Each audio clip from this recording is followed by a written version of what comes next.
اپنی تحریک کے شعلوں کو بجھا مت دینا، یہ شہیدوں کی امانت ہے گنوا مت دینا۔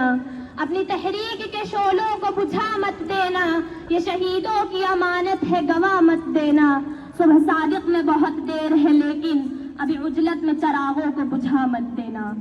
صدر جلسہ محترمہ پرنسپل صاحبہ، محترم اساتذہ و اکرام، معزز سامعین و سامعات اور چمن الہدا کے بلبلوں، السلام علیکم ورحمۃ اللہ وبرکاتہ۔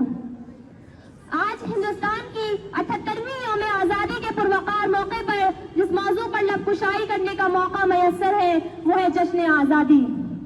آج ہم جس ملک میں، جس وطن میں خوشی اور اطمینان کے ساتھ زندگی بسر کر رہے ہیں وہ ہمارے آباء و اجداد کی بیش بہا قربانیوں کا نتیجہ ہے۔ یہ ترنگا جو ہر سال لال قلعے پر لہراتا ہے اور اسے لہراتا دیکھ ہمارا سر فخر سے بلند ہوتا ہے، اس نے لال قلعے تک پہنچنے کے لیے آگ اور خون کے دریا پار کیے ہیں۔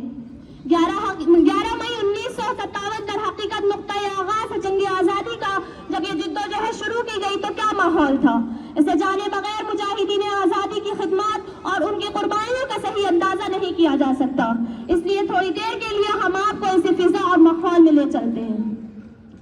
ملک ہندوستان کو طویل جدوجہد کے بعد آزادی کی نعمت حاصل ہوئی، جس کو حاصل کرنے کے لیے ہمارے اسلاف نے زبردست قربانیاں دی، تحریکیں چلائیں، تختہ دار کو چوما، پھانسی کے پھندے کو جرأت و حوصلہ اور کمال بہادری کے ساتھ خوشی خوشی گلے لگایا، قید و بند کی صعوبتیں جھیلی اور حصول آزادی کی خاطر میدان جنگ میں نکل پڑے۔ غیر ملکی حکمرانوں نے اپنے اقتدار کو قائم رکھنے کے لیے طرح طرح کی چالیں چلی، رشوت دیے، ووٹ ڈالو اور حکومت کرو اصول بڑے پیمانے پر اختیار کیا، پھر قوارانہ اختلافات پیدا کیے، حقائق کو توڑ مڑوڑ کر پیش کیا، ناحق گولیاں چلائی، جلتی ریلوں پر سے اٹھا کر باہر پھینکا، مگر توقع غلامی سے باہر نکلنے کے لیے بہادر رہنماؤں نے مقابلہ کیا اور ملک کو آزاد کر کے اطمینان کی سانس لی۔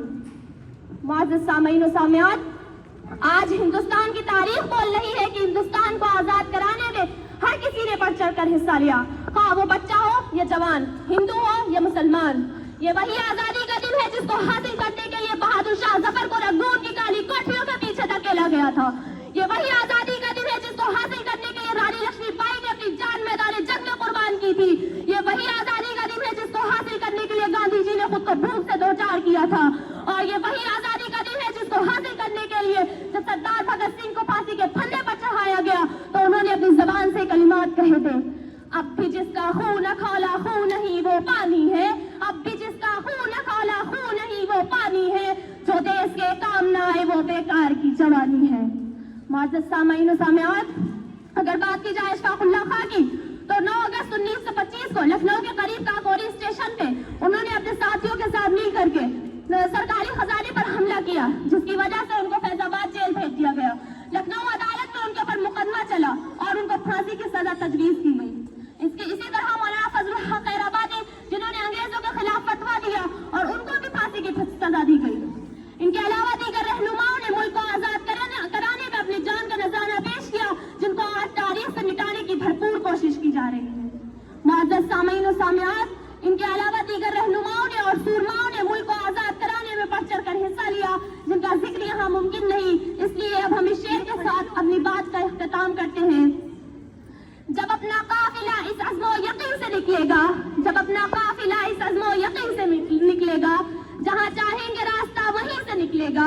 جہاں چاہیں گے راستہ وہیں سے نکلے گا، اے وطن کی ریت مجھے ایڑیاں رگڑنے دے، اے وطن کی ریت مجھے ایڑیاں رگڑنے دے، مجھے یقین ہے کہ چشمہ یہیں سے نکلے گا۔